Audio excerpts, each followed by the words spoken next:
tengo la alegría de presentar el premio GNP 2024, el cual tuve el honor de recibir el año pasado y pues me siento muy contenta de que este año me invitaran a entregarlo. Y si bien la verdad es que cuando uno está diseñando no trabaja pensando en los premios, considero que siempre es muy gratificante y es como un halago al corazón saber que de una u otra manera pues nuestro proceso, nuestras ideas impactan en el gremio y en la cotidianidad. Hoy me toca reconocer el trabajo de un creador mexicano, quien a través de su trabajo y sus proyectos, pues expone temas muy relevantes, como la crisis ambiental, la pérdida de la biodiversidad, la disolución de las comunidades. Tengo el gusto de presentar a Fernando Lapoz.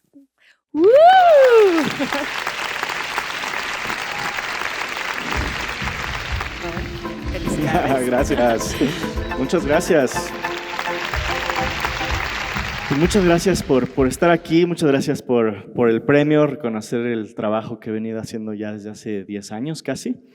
Yo soy Fernando Lapoz, soy un diseñador mexicano. Yo empecé mi carrera en Londres porque hice mis estudios en Central St. Martins, en diseño de producto, pero también me considero un artesano porque aparte de diseñar, yo físicamente produzco todas mis piezas y para mí el hecho de la manufactura a mano, pero de mano propia, es algo sumamente importante.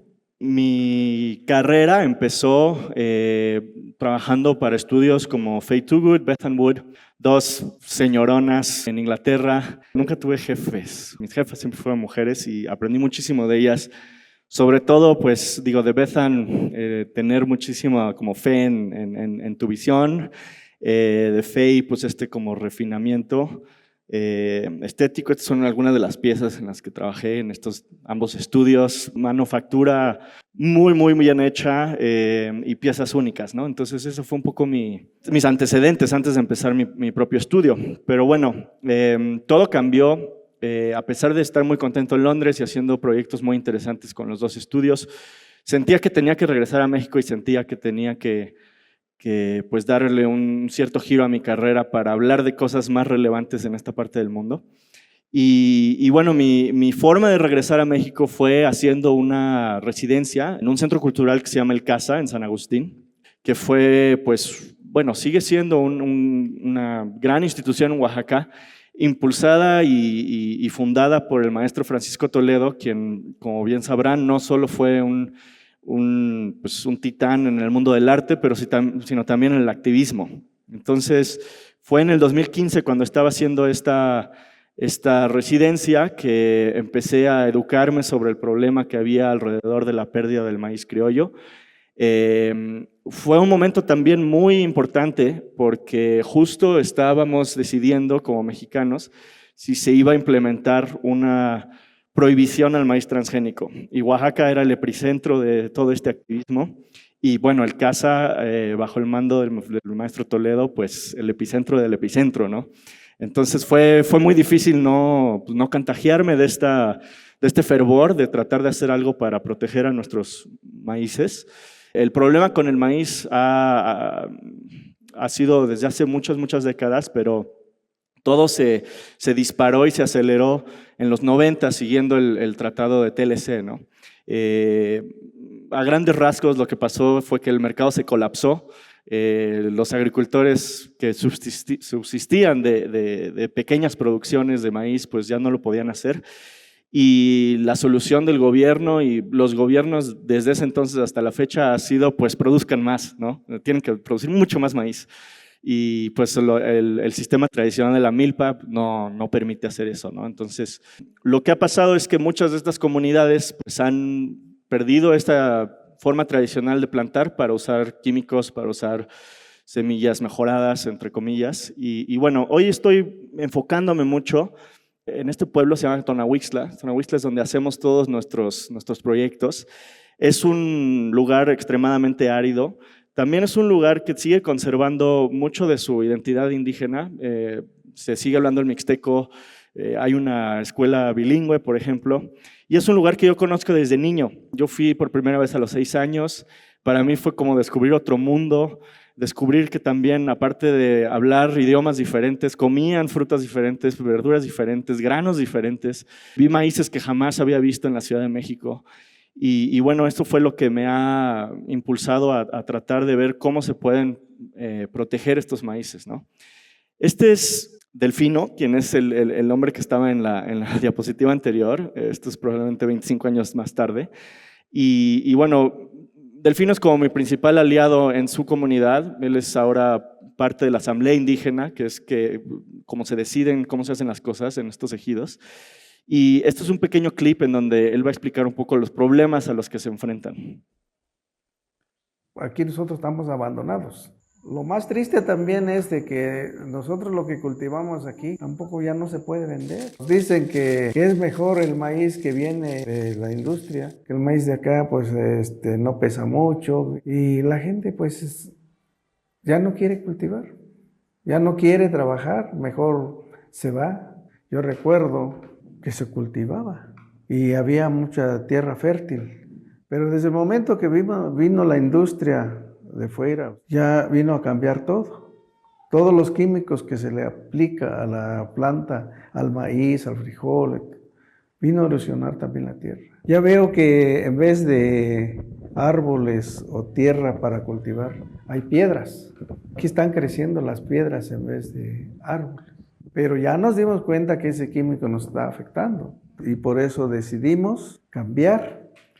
Entonces, pues mi reto cuando empecé a trabajar con esta comunidad que ya estaba buscando un cambio a cómo hacían las cosas, fue precisamente esto: cómo se puede reintroducir el maíz criollo sin caer en el modelo de extraer el grano para llevárselo a restaurantes elegantes, ¿no? Lo que yo le he llamado un poco la puyolificación del maíz criollo.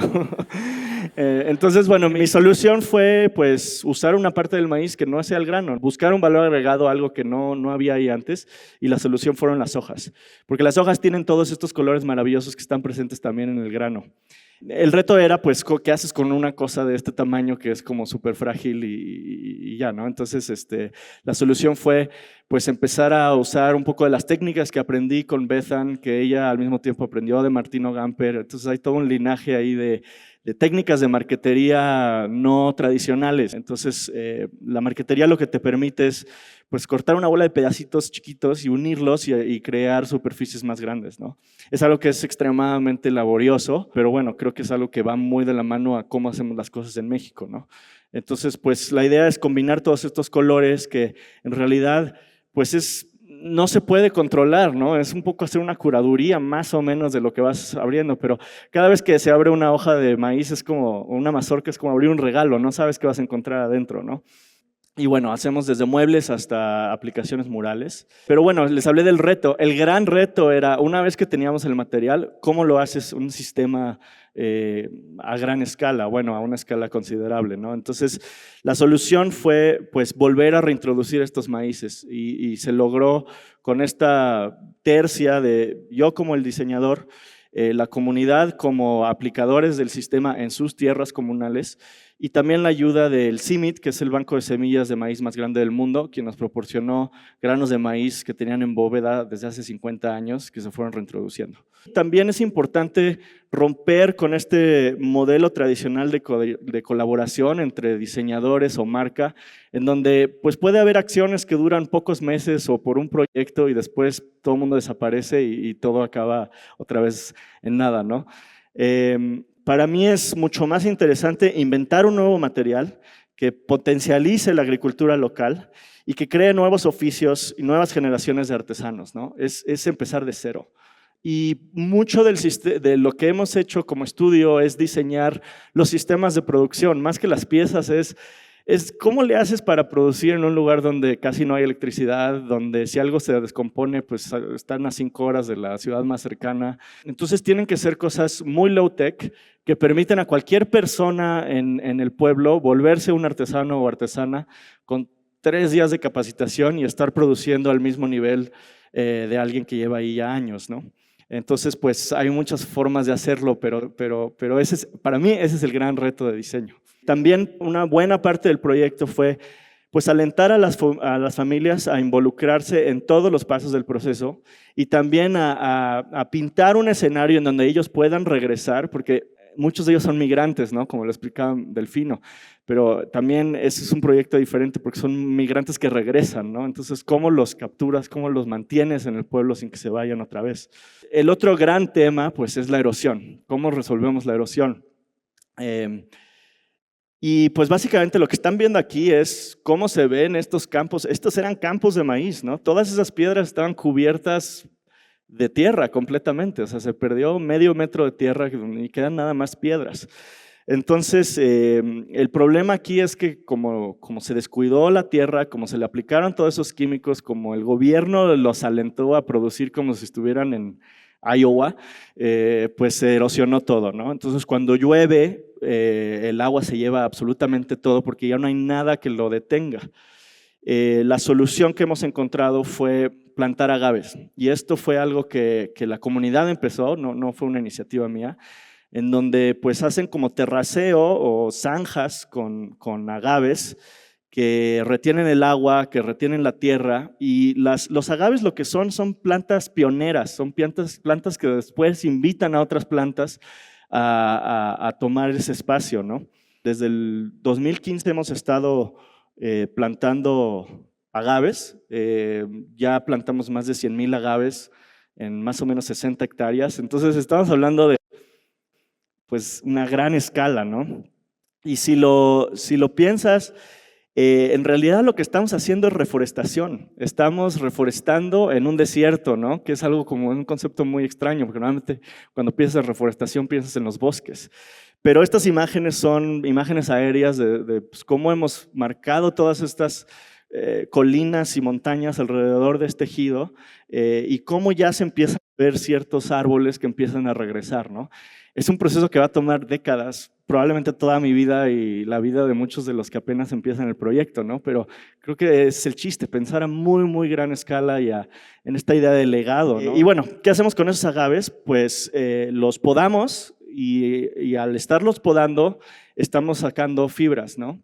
La idea aquí es no caer tampoco otra vez en el modelo de los tequileros y los mezcaleros, porque matas la planta y adiós, ¿no? Entonces esto es una forma de podarlas, hacer fibra, dejarlas reproducirse y un agave se puede multiplicar y se puede volver 50 agaves, una sola planta, ¿no? Entonces ahí es donde ya empiezas a expandir los números considerablemente. Con esas fibras entonces hacemos muebles. Aquí está un armario que hicimos.